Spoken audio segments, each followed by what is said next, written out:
মুহূৰ্তত দিব বিচাৰিছো এটা ডাঙৰ খবৰ বিপদত তেতিয়া বীৰ লাচিত সেনাৰ নেতা শৃংখল চলিহা আমচুৰ নেতাক বাংলাদেশী আখ্যা দি বিপদত পৰিছে এতিয়া শৃংখল চলিহাৰ বিৰুদ্ধে ফৌজদাৰী মানহানি গোচৰ আমচুৰ ইমতিয়াজ হুছেইনৰ আৰু আমচুৰ নেতাগৰাকীয়ে কামৰূপ জিলা মুখ্য ন্যায়িক দণ্ডাধীশ আদালতত গোচৰ তৰিছে আমি অবিস্তাৰে খবৰটো লৈ অহাৰ চেষ্টা কৰিম বিপদত এতিয়া বীৰ লাচিত সেনাৰ নেতা শৃংখল চলিহাৰ সন্মুখত এতিয়া নতুন বিপদ আহিছে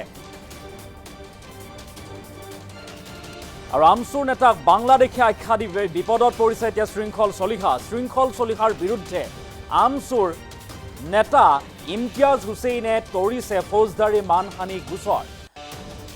মানহানি গোচৰ আমচুৰ নেতা ইমতিয়াজ হুছেইনৰ কামৰূপ জিলা মুখ্য ন্যায়িক দণ্ডাধীশ আদালতত গোচৰ তৰিছে ইমতিয়াজে আৰু সংবাদ মাধ্যমৰ এক অনুষ্ঠানত ইমতিয়াজক মুকলিকৈ বাংলাদেশী বুলি কৈছিল বীৰ লাচিত সেনাৰ নেতা শৃংখল চলিহাই আমচুৰ কাৰ্যকৰী সভাপতি হৈছে ইমতিয়াজ হুছেইন লগতে তেখেত এগৰাকী অধিবক্তা আৰু সেইগৰাকী ইমতিয়াজ হুছেইনে এতিয়া শৃংখল চলিহাৰ বিৰুদ্ধে গোচৰ তৰিছে দুই এদিনতে 5 কোটিৰ দেৱানী মানহানি গোচৰো তৰিব ইমতিয়াজে সেই কথা উল্লেখ কৰিছে মন্তব্য আছে আমি মন্তব্য পৰৱৰ্তী সময়ত শুনাম কিন্তু তাৰ পূৰ্বে পুনৰবাৰ উল্লেখ কৰিছো এবাৰ বিপদত পৰিছে বীৰ লাচিত সেনাৰ নেতা শৃংখল চলিহাই আমচুৰ নেতা ইমতিয়াজ হুছেইনক এটা সংবাদ মাধ্যমৰ টক শ্ব'ত এক অনুষ্ঠানত বাংলাদেশী আখ্যা দিছিল আৰু তাৰ পাছতে বিতৰ্কৰ সূত্ৰপাত হৈছিল সৰ্বত্ৰে প্ৰতিক্ৰিয়াৰ সৃষ্টি হোৱা পৰিলক্ষিত হৈছিল আৰু খঙত অগ্নিশৰ্মা হৈ পৰিছিল আমচুৰ নেতাগৰাকী তেখেত আমচুৰ উপসভাপতি আৰু ইমতিয়াজ হুছেইন খঙত অগ্নিশৰ্মা হৈ পৰিছিল আৰু সেই মঞ্চৰ পৰাই পোনপটীয়াভাৱে শৃংখল চলিহাক হুংকাৰো দিছিল যে মই আইনৰ কাষ চাপিম আমি আদালতত দেখা কৰিম সাক্ষাৎ কৰিম এনেদৰে হুংকাৰ প্ৰদান কৰিছিল ইমতিয়াজ হুছেইনে আৰু সেই মৰ্মে এইগৰাকী আমচুৰ নেতা ইমতিয়াজ হুছেইন তথা অধিবক্তাগৰাকীয়ে এতিয়া শৃংখল চলিহাৰ বিৰুদ্ধে গোচৰ তৰিছে ফৌজদাৰী মানহানি গোচৰ তৰিছে আদালতত আৰু তাৰ পাছতে এতিয়া সৰ্বত্ৰ প্ৰতিক্ৰিয়াৰ সৃষ্টি হোৱা পৰিলক্ষিত হৈছে কামৰূপ জিলা মুখ্য ন্যায়িক দণ্ডাধীশ আদালতত গোচৰ তৰিছে ইমতিয়াজ হুছেইনে আৰু সংবাদ মাধ্যমৰ এক অনুষ্ঠানত ইমতিয়াজক মুকলিকৈ বাংলাদেশী বুলি কৈছিল শৃংখল চলিহাই তাৰ পাছতে ক্ষুণ্ণ হৈ পৰিছিল অসন্তুষ্টি ব্যক্ত কৰিছিল আমচুৰ নেতাগৰাকীয়ে আৰু তাৰ পাছতে কৈছিল হুংকাৰ দি প্ৰত্যাহ্বান জনাই কৈছিল যে আপোনাক আমি কোৰ্টত চাই ল'ম see you in the court বুলি এনেদৰে এক যি হুংকাৰ দিয়া হয় সেই হুংকাৰ প্ৰদান কৰিছিল আৰু তাৰ পাছতে এতিয়া আমচুৰ নেতাক বাংলাদেশী আখ্যা দি যেন বিপদত পৰিছে শৃংখল চলিহা ফৌজদাৰী মানহানি গোচৰ তৰিছে আমচুৰ নেতা তথা অধিবক্তা ইমতিয়াজ হুছেইনে শৃংখল চলিহাৰ বিৰুদ্ধে আৰু এই গোচৰ তৰাৰ পাছতে অধিবক্তা তথা আমচুৰ নেতা ইমতিয়াজে কি কৈছিল মন্তব্য আমাৰ হাতত আহি পৰিছে সেই মন্তব্য আমি আগবঢ়োৱাৰ চেষ্টা কৰিম শেহতীয়াকৈ উজনি অসমত যোনবোৰ বিশেষকৈ শিৱসাগৰ জিলাত যোনবোৰ অভিযান চলি আছে কিছু স্বয়ম্ভু নেতাই তেওঁলোকে নিজকে SP বৰ্ডাৰ ইলেকশ্যন অফিচাৰৰ দৰে তেওঁলোকে ভাও ধৰি ঘৰে ঘৰে সোমাই তেওঁলোকে নিজেই আইন হাতত তুলি লোৱা এটা দেখা গৈ আছে এই সংক্ৰান্তত যোৱাকালি দুখনকৈ টক শ্ব'ত মই বহিব লগাত পৰিছিল তাৰে এখন টক শ্ব' এটা ব্যক্তিগত চেনেলত মই গেষ্ট আছিলোঁ তাত বিভিন্ন ৰাজনৈতিক দলৰ গেষ্টৰ উপৰিও উজনি অসমৰে এটা সংগঠনৰ নিজক নেতা হিচাপে পৰিচয় দিয়া নাম কিবা শৃংখল চলিহা তেওঁ আছিল দূৰৰ পৰা তেওঁ ষ্টুডিঅ'ত নাছিল ষ্টুডিঅ'ৰ বাহিৰৰ পৰা তেওঁ জড়িত হৈছিল আৰু সেই ক্ষেত্ৰত যেতিয়া মডাৰেটৰে এংকাৰে আৰম্ভণি কৰে শ্ব'টো আৰম্ভণি কৰাৰ পাছত মোক ক'বলৈ দিয়া হ'ল আৰু মই সম্পূৰ্ণৰূপে শালীনতা বজাই আইনসংগতভাৱে যিখিনি কথা মই ক'ব লাগে আৰু যি হিচাপে আইনৰ বিৰুদ্ধে গৈ ৰুল অফ লক আণ্ডাৰমাইন কৰা হৈছে কনষ্টিটিউচনেল চুপ্ৰিমেচিক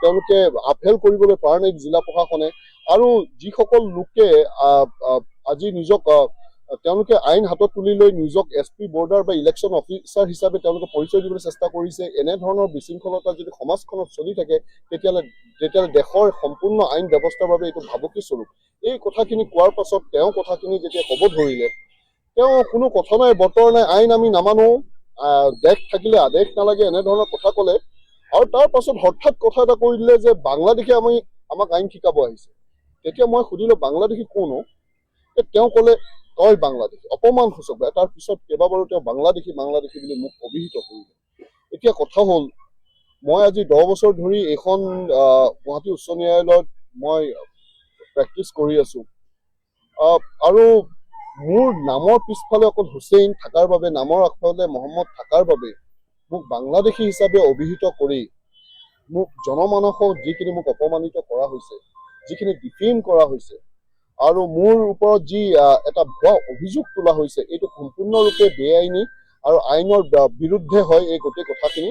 সেয়েহে আজি মই আইনগতভাৱে আজি চিফ জুডিচিয়েল মেজিষ্ট্ৰেট কামৰূপ মেট্ৰত মই এখন ক্ৰিমিনেল ডিফেমেশ্যন কেছৰ লগতে তাৰ লগত যিখিনি জড়িত ছেকশ্যনছ আছে, যে দেশত বা ৰাজ্যত যি এটা এনিমিটি সৃষ্টি কৰিবলৈ চেষ্টা কৰিছে, তেওঁলোকে কমিউনেল টেনশ্যন এটা সৃষ্টি কৰিবলৈ চেষ্টা কৰিছে, এই গোটেইখিনি দফা সংলগ্ন কৰি এটা ক্ৰিমিনেল কেছ এটা মই ইতিমধ্যে ফাইল কৰিছোঁ।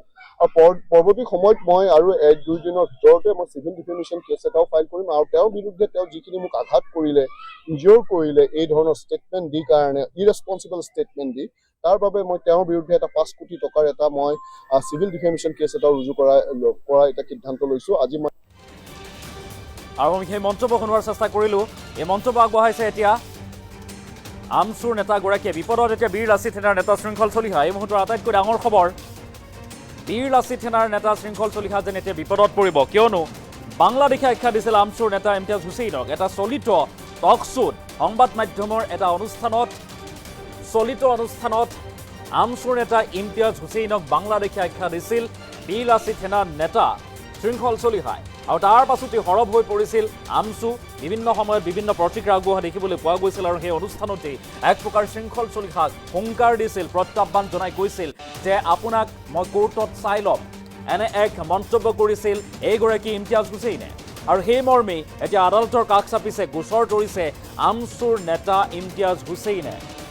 ফৌজদাৰী মানহানি গোচৰ তৰিছে আমচুৰ নেতা তথা অধিবক্তা ইমতিয়াজ হুছেইনে। কামৰূপ জিলা মুখ্য ন্যায়িক দণ্ডাধীশ আদালতত গোচৰ তৰিছে ইমতিয়াজে শৃংখল চলিহাৰ বিৰুদ্ধে।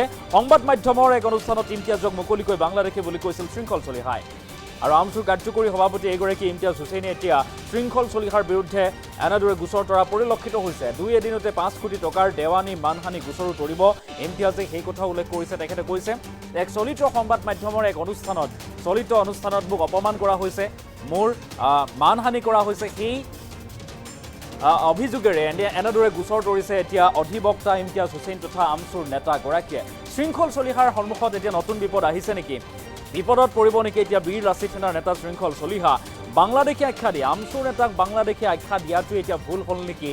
বা এই আখ্যা দিয়াই এতিয়া কাল হ'ব নেকি বীৰ লাচিত সেনাৰ নেতা শৃংখল চলিহাৰ বিৰুদ্ধে? সেয়া হ'ব পৰৱৰ্তী সময়ত লক্ষণীয়। কিন্তু মই পুনৰবাৰ উল্লেখ কৰিছোঁ, কামৰূপ জিলা মুখ্য ন্যায়িক দণ্ডাধীশ আদালতত গোচৰ তৰিছে আমচুৰ নেতা ইমতিয়াজ হুছেইনে। ফৌজদাৰী মানহানি গোচৰ আমচুৰ নেতাগৰাকীৰ লগতে 2 এদিনতে 5 কোটিৰ দেৱানী মানহানি গোচৰো তৰিব ইমতিয়াজ হুছেইনে। মন্তব্যটো পুনৰবাৰ আগবঢ়োৱাৰ আমি চেষ্টা কৰিম। শেহতীয়াকৈ উজনি অসমত যোনবোৰ বিশেষকৈ শিৱসাগৰ জিলাত যোনবোৰ অভিযান চলি আছে, কিছু স্বয়ম্ভু নেতাই তেওঁলোকে নিজকে SP বৰ্ডাৰ ইলেকশ্যন অফিচাৰৰ দৰে তেওঁলোকে ভাও ধৰি ঘৰে ঘৰে সোমাই তেওঁলোকে নিজেই আইন হাতত তুলি লোৱা এটা দেখা গৈ আছে। এই সংক্ৰান্তত যোৱাকালি 2খনকৈ টক শ্ব'ত মই বহিব লগাত পৰিছিল। তাৰে এখন টক শ্ব' এটা ব্যক্তিগত চেনেলত মই গেষ্ট আছিলোঁ। তাত বিভিন্ন ৰাজনৈতিক দলৰ গেষ্টৰ উপৰিও উজনি অসমৰে এটা সংগঠনৰ নিজক নেতা হিচাপে পৰিচয় দিয়া নাম কিবা শৃংখল চলিহা, তেওঁ আছিল দূৰৰ পৰা, তেওঁ ষ্টুডিঅ'ত নাছিল, ষ্টুডিঅ'ৰ বাহিৰৰ পৰা তেওঁ জড়িত হৈছিল। আৰু সেই ক্ষেত্ৰত যেতিয়া মডাৰেটৰে এংকাৰে আৰম্ভণি কৰে শ্ব'টো আৰম্ভণি কৰাৰ পাছত মোক ক'বলৈ দিয়া হ'ল। আৰু মই সম্পূৰ্ণৰূপে শালীনতা বজাই আইনসংগতভাৱে যিখিনি কথা মই ক'ব লাগে, আৰু যি হিচাপে আইনৰ বিৰুদ্ধে গৈ ৰুল অফ লক আণ্ডাৰমাইন কৰা হৈছে, কনষ্টিটিউচনেল চুপ্ৰিমেচিক তেওঁলোকে আপহেল কৰিবলৈ পৰা নাই জিলা প্ৰশাসনে। আৰু যিসকল লোকে আজি নিজক তেওঁলোকে আইন হাতত তুলি লৈ নিজক SP বৰ্ডাৰ বা ইলেকশ্যন অফিচাৰ হিচাপে তেওঁলোকে পৰিচয় দিবলৈ চেষ্টা কৰিছে, এনেধৰণৰ বিশৃংখলতা যদি সমাজখনত চলি থাকে তেতিয়াহ'লে দেশৰ সম্পূৰ্ণ আইন ব্যৱস্থাৰ বাবে এইটো ভাবুকি স্বৰূপ। এই কথাখিনি কোৱাৰ পাছত তেওঁ কথাখিনি যেতিয়া ক'ব ধৰিলে, তেওঁ কোনো কথা নাই বতৰ নাই, আইন আমি নামানো, দেশ থাকিলে আদেশ নালাগে, এনেধৰণৰ কথা ক'লে। আৰু তাৰ পাছত হঠাৎ কথা এটা কৈ দিলে যে বাংলাদেশে আমাক আইন শিকাব আহিছে। তেতিয়া মই সুধিলোঁ বাংলাদেশী কোন? তেওঁ ক'লে তই বাংলাদেশী, অপমানসূচক। তাৰ পিছত কেইবাবাৰো তেওঁ বাংলাদেশী বুলি মোক অভিহিত কৰিলে।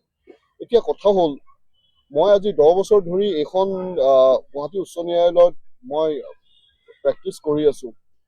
আৰু মোৰ নামৰ পিছফালে অকল হুছেইন থকাৰ বাবে, নামৰ আগফালে মহম্মদ থকাৰ বাবে মোক বাংলাদেশী হিচাপে অভিহিত কৰি মোক জনমানসক যিখিনি মোক অপমানিত কৰা হৈছে, যিখিনি ডিফেম কৰা হৈছে, আৰু মোৰ ওপৰত যি এটা ভুৱা অভিযোগ তোলা হৈছে, এইটো সম্পূৰ্ণৰূপে বেআইনী আৰু আইনৰ বিৰুদ্ধে হয় এই গোটেই কথাখিনি। সেয়েহে আজি মই আইনগতভাৱে আজি চিফ জুডিচিয়েল মেজিষ্ট্ৰেট কামৰূপ মেট্ৰত মই এখন ক্ৰিমিনেল ডিফেমেশ্যন কেছৰ লগতে তাৰ লগত যিখিনি জড়িত ছেকশ্যনছ আছে, যে দেশত বা ৰাজ্যত যি এটা এনিমিটি সৃষ্টি কৰিবলৈ চেষ্টা কৰিছে, তেওঁলোকে কমিউনেল টেনশ্যন এটা সৃষ্টি কৰিবলৈ চেষ্টা কৰিছে, এই গোটেইখিনি দফা সংলগ্ন কৰি এটা ক্ৰিমিনেল কেছ এটা মই ইতিমধ্যে ফাইল কৰিছোঁ। আৰু পৰৱৰ্তী সময়ত মই আৰু 1-2 দিনৰ ভিতৰতে মই চিভিল ডিফেমেশ্যন কেছ এটাও ফাইল কৰিম। আৰু তেওঁৰ বিৰুদ্ধে তেওঁ যিখিনি মোক আঘাত কৰিলে, ইনজিয়ৰ কৰিলে এই ধৰণৰ ষ্টেটমেণ্ট দি কাৰণে, ইৰেছপনচিবল ষ্টেটমেণ্ট দি, তাৰ বাবে মই তেওঁৰ বিৰুদ্ধে এটা 5 কোটি টকাৰ এটা মই চিভিল ডিফেমেশ্যন কেছ এটা ৰুজু কৰা এটা সিদ্ধান্ত লৈছোঁ। আজি মই এটা ক্ৰিমিনেল ডিফেমেশ্যন কেছ ৰুজু কৰিছোঁ।